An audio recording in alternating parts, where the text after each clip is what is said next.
Bismillahirrahmanirrahim. Assalamualaikum warahmatullahi wabarakatuh. Perkenalkan, nama saya Fadila Nurlaili dari kelas PGMIE akan mempresentasikan mata kuliah studi ilmu tauhid dengan materi alam kubur dan alam akhirat. Setiap makhluk hidup yang bernyawa di dunia ini pasti akan merasakan kematian, karena di dunia ini tidak ada yang kekal abadi kecuali Allah Subhanahu wa Ta'ala. Maka bagi kaum yang beriman, kita wajib mempercayai bahwa kematian bukanlah akhir dari segalanya. Justru awal mula kehidupan yang baru menuju akhirat. Setelah manusia meninggal, manusia akan berada di alam kubur atau alam barzah yang dikenal dengan pintu gerbang menuju akhirat atau batas tepi dunia dan akhirat. Alam barzah menjadi tempat persinggahan sementara jasad makhluk sampai dibangkitkannya di hari kiamat nanti. Di alam kubur, manusia akan bertemu, ditanyai, dan diperiksa oleh malaikat munkar dan nakir tentang segala amal perbuatannya ketika menjalani kehidupan di dunia. Di Al-Quran diuraikan bahwa satu hari di alam kubur atau alam barzah sama dengan 50.000 tahun di dunia. Di alam kubur tidak ada lagi siklus waktu, seperti tidak ada lagi pagi, siang, sore, malam, ataupun dini hari, karena di alam kubur tidak mengenal prediksi waktu. Di alam kubur, manusia akan ditanyai oleh malaikat munkar dan nakir dengan 6 pertanyaan, yaitu: Man rabbuka, siapa Tuhanmu? Ma dinuka, apa agamamu? Man nabiyuka, siapa nabimu? Ma kitabuka, apa kitabmu? Aina kiblatuka, di mana kiblatmu? Dan man ihwanuka, siapa saudaramu? Meskipun Rasulullah SAW telah membocorkan pertanyaan malaikat munkar dan nakir, tidak semua manusia dengan mudah bisa menjawabnya, karena jawaban yang akan diberikan manusia akan tergantung dengan amal perbuatan yang dilakukan selama di dunia. Selain itu, setan-setan yang senantiasa mengganggu manusia juga akan datang di alam kubur untuk terus memberi tipu daya yang sesat. Yang kedua, setelah berada di alam barzah, manusia akan dibangkitkan pada hari kebangkitan atau yaumul ba'ats, di mana segala makhluk hidup yang mati akan hidup kembali. Mereka dikeluarkan dari alam kubur untuk dihisab seluruh amalnya di hadapan Allah Subhanahu wa Ta'ala. Hari kebangkitan atau yaumul ba'ats terjadi hanya satu kali dan mendadakan akan dimulainya alam yang besar dan agung dari seluruh tingkatan alam semesta, yaitu alam akhirat. Pada saat itu, seluruh manusia akan dihidupkan kembali dan diadili sesuai dengan perbuatan yang telah mereka lakukan selama di dunia. Setelah alam semesta mengalami kehancuran total, malaikat Israfil akan meniupkan sangkakala yang kedua kalinya. Kemudian seluruh manusia akan bangkit dari kuburnya tanpa seorang pun yang tertinggal. Manusia dihidupkan kembali seperti sedia kala. Meskipun mereka wafat dalam keadaan terpotong-potong tubuhnya ataupun hancur, namun mereka akan dihidupkan kembali dengan keadaan utuh. Kewajiban beriman kepada yaumul ba'ats atau hari kebangkitan, yaitu menurut Al-Quran, hari kebangkitan sangat penting karena berbagai alasan. Pertama, moral dan keadilan sebagai konstitusi realitas menurut Al-Quran adalah kualitas untuk menilai perbuatan manusia, karena keadilan tidak dapat dijamin berdasarkan apa-apa yang terjadi di dunia. Kedua, tujuan-tujuan hidup harus dijelaskan dengan seterang-terangnya sehingga manusia dapat melihat apa yang telah diperjuangkannya dan apa tujuan-tujuan yang sesungguhnya dari kehidupan ini. ketiga yang sangat erat kaitannya dengan alasan kedua, yaitu perbantahan, perbedaan pendapat, dan konflik di antara orientasi manusia akhirnya harus diselesaikan. Gambaran hari kebangkitan atau Yaumul Ba'ats. Setelah peniupan sangkakala yang pertama, hancurlah seluruh alam semesta dan matilah seluruh makhluk yang bernyawa kecuali yang dikehendaki oleh Allah Subhanahu wa taala, seperti jasadnya para nabi dan rasul yang masih tetap terjaga dan utuh. Semua tulang belulang dan anggota badan manusia hancur kecuali satu tulang, yaitu tulang ekor. Dari tulang ekor inilah Allah menyatukan bagian-bagian tubuh manusia yang telah hancur. Allah telah membuat perumpamaan tentang kebangkitan manusia dari alam kubur seperti tanah mati yang disiram hujan lebat, maka dengan seketika tumbuhlah rumput-rumput di atasnya. Seperti itulah manusia akan dibangkitkan dari alam kubur, bahwasanya setiap tulang ekor yang dimiliki manusia tidak bisa hancur oleh apapun. Ketika Allah menyiramkannya dengan air hujan, maka tumbuhlah manusia dari alam kuburnya seperti. Setelah manusia dibangkitkan dari alam kubur, manusia akan dikumpulkan di padang mahsyar, yaitu tempat yang sangat luas dan diisi oleh semua makhluk hidup yang ada yang telah dibangkitkan. Di padang mahsyar tersebut, manusia tidak ada yang menggunakan pakaian dan berhimpit-himpitan dengan keadaan yang panas karena matahari hanya berjarak 1 jengkal di atas kepala. Manusia dikumpulkan di padang mahsyar untuk selanjutnya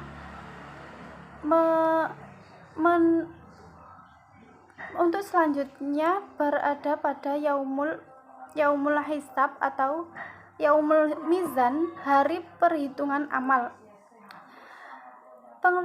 Yaumul hisab secara sederhana atau yaumul mizan yaitu hari ditimbangnya seluruh amal baik dan buruk manusia untuk menerima keadilan dan alasannya masing-masing.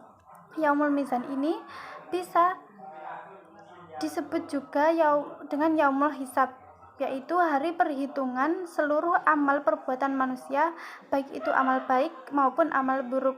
Pada hari itu manusia akan menerima balasannya masing-masing berdasarkan keadilan dari Allah Subhanahu wa taala. Macam-macam hisab,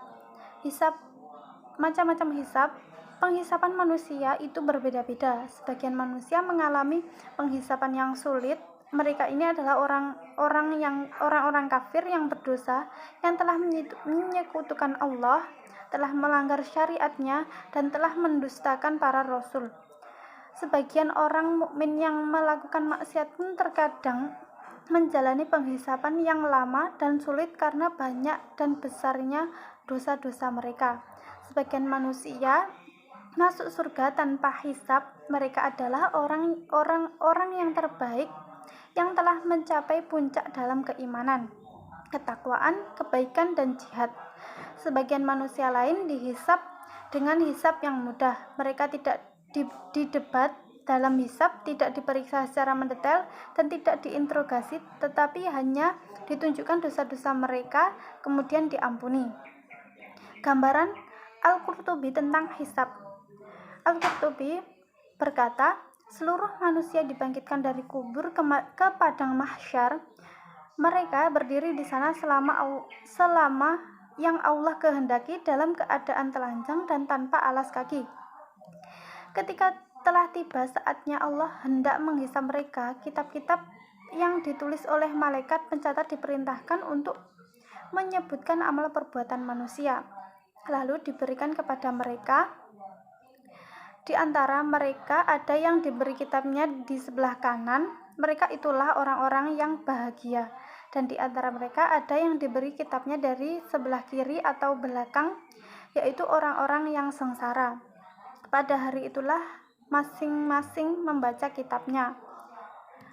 Pada yaumul mizan atau yaumul hisab dihadirkan saksi-saksi atas manusia. Allah Maha mengetahui semua perbuatan hambanya. Dia mengetahui semua rahasia mereka, bahkan menyertai segala tindak tanduk mereka. Tentu Allah tidak membutuhkan orang yang memberitahunya tentang keadaan hamba-hambanya atau memberikan kesaksian atas mereka. Tapi termasuk kesempurnaan keadilannya, Allah menghadirkan saksi atas mereka. Ada banyak saksi yang dihadirkan Allah Subhanahu wa taala pada hari penghisapan, di antaranya kesaksian para malaikat, kesaksian para rasul, kesaksian umat Nabi Muhammad atas semua makhluk, kesaksian Nabi Muhammad, kesaksian bumi, kesaksian anggota-anggota badan, dan kesaksian manusia atas diri mereka sendiri. Setelah manusia mendapatkan amal-amal mereka, manusia akan melewati jembatan Shiratal Mustaqim, yaitu jembatan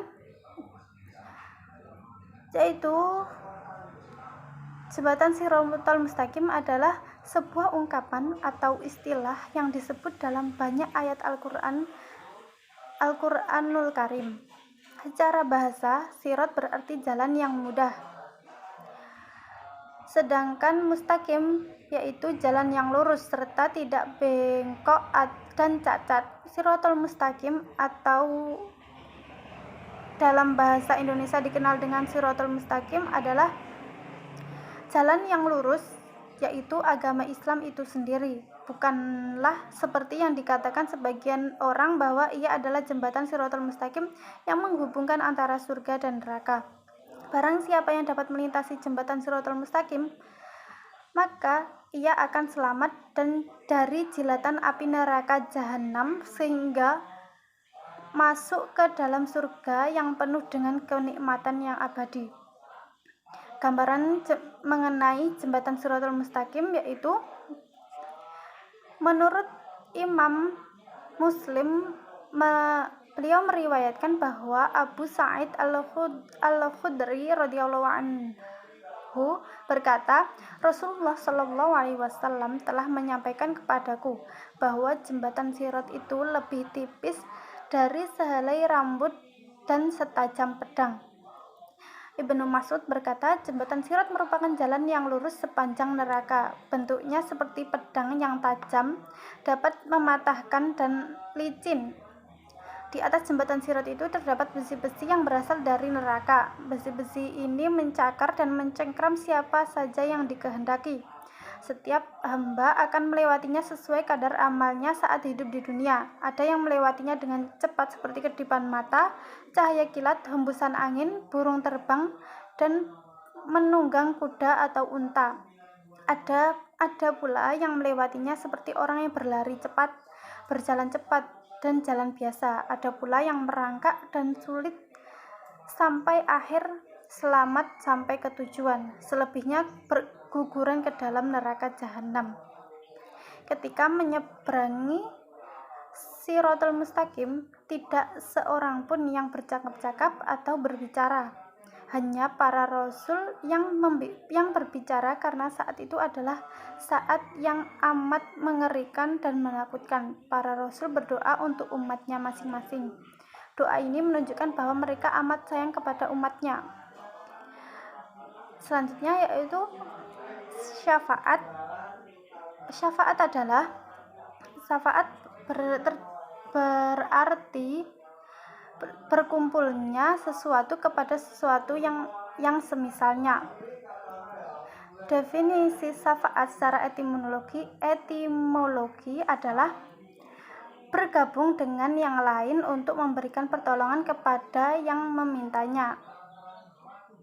Menurut Al-Jurjani, syafaat adalah permohonan orang-orang yang banyak dosa untuk membebaskan dari siksa yang menjadi haknya. Adapun yang berhak memberi syafaat di hari akhir yaitu Allah Azza wa Jalla dan Rasulullah Shallallahu alaihi wasallam. Untuk mendapatkan syafaat dari Allah dan kekasihnya, Rasulullah Shallallahu alaihi wasallam sangatlah mudah. Namun sebagian umat Rasulullah malas untuk mencari syafaat. Selanjutnya yaitu surga dan neraka. Setelah manusia melewati perjalanan setelah kematian tersebut, manusia akan sampai pada tujuannya, yaitu antara surga dan neraka. Surga adalah tempat yang sangat luar biasa, penuh dengan kenikmatan. Surga adalah ganjaran yang luar biasa yang disediakan oleh Allah Subhanahu wa taala untuk orang yang dicintai dan yang taat kepadanya. Surga berisi akan kenikmatan yang tiada tara. Siapa saja yang dijauhkan dari neraka dan dimasukkan ke dalam surga, maka ia termasuk orang yang beruntung. Surga merupakan kediaman bagi para mukmin di dalam akhirat yang melibatkan aspek jasmani dan rohani yang bersifat kekal. Di dalam surga terdapat banyak sekali nikmat yang dapat dibayangkan dan tidak dapat dibayangkan oleh akal manusia. Sedangkan orang yang tidak dapat masuk ke surga yaitu akan masuk ke dalam neraka, yaitu tempat yang penuh dengan siksaan yang tidak ada ampunnya. Neraka tempat tinggal bagi orang-orang kafir dan munafik yang juga melibatkan aspek jasmani dan rohani. Penghuninya terdiri dari para pelaku maksiat, zalim, dan yang seumpamanya dengan itu. Neraka digambarkan sebagai tempat yang penuh dengan kesengsaraan tanpa kemudahan dan pengurangan. Dapat disimpulkan neraka tempat yang penuh dengan keburukan tanpa ada sedikit pun di dalamnya kebaikan. Penghuni neraka dan surga. Penghuni surga yaitu surga Firdaus untuk orang-orang yang memiliki sholat yang khusyuk dan orang-orang yang sudah menjauhkan diri dari perbuatan maupun perkataan yang tidak ada gunanya sama sekali. Surga Aden untuk orang-orang yang selalu bertakwa kepada Allah. Surga Naim untuk orang-orang yang juga selalu bertakwa kepada Allah. Surga Ma'wa untuk orang-orang yang selalu beriman dan mengerjakan amal soleh. Surga Darussalam untuk orang-orang yang selalu mempertahankan keislamannya dan keimanannya terhadap Allah Subhanahu wa taala. Surga Darul Muqamah untuk orang-orang yang selalu bersyukur kepada Allah. Surga Al-Maqamul Amin untuk orang-orang yang bertakwa. Dan surga Khuldi untuk orang-orang yang senantiasa menjalankan perintah Allah dan menjauhi segala larangannya. Penghuni neraka Sa'ir untuk orang-orang yang berdusta. Neraka Lazda untuk orang-orang yang meninggalkan atau tidak memberikan zakat. Neraka Sakor untuk orang-orang yang tidak mengerjakan sholat dan tidak mau memberikan makan kepada orang miskin. Neraka Jahim yaitu untuk orang yang selalu mengikuti hawa nafsunya. Neraka Jahanam yaitu untuk orang-orang yang tidak pernah melakukan tobat terhadap dosa besar yang pernah dilakukan di akhir hayatnya. Neraka Hawiyah yaitu untuk orang-orang yang selama hidupnya tidak pernah melakukan kebaikan sama sekali. Yang terakhir yaitu neraka Hutomah yang diciptakan untuk orang-orang yang mengadu domba. Sekian presentasi saya. Terima kasih atas perhatiannya. Akhiran, assalamualaikum warahmatullahi wabarakatuh.